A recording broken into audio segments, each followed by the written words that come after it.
Назад я попала в WhatsApp-группу «Колокольный перезвон». И с тех пор я уже в голове, я как творческий человек, у меня уже началась, я там уже узнала, что у людей, у девушек по 1000, по 1500 до 2000 колокольчиков. И они просто лежат дома. И каждый человек, который коллекционирование, это своего рода тоже творчество же, да, ведь? Вот это все должно видеть, показать людям, да?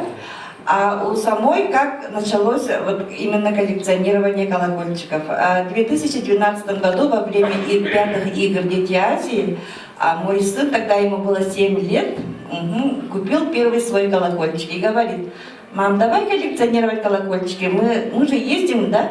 И каждый раз будем привозить оттуда колокольчики».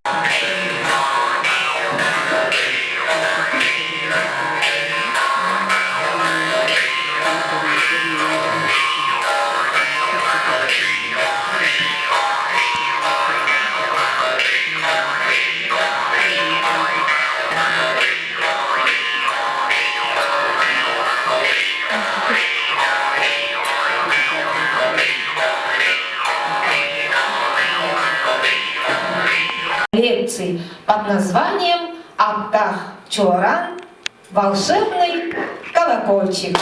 И слово для приветствия предоставляется директору семейного досугового центра «Ника»,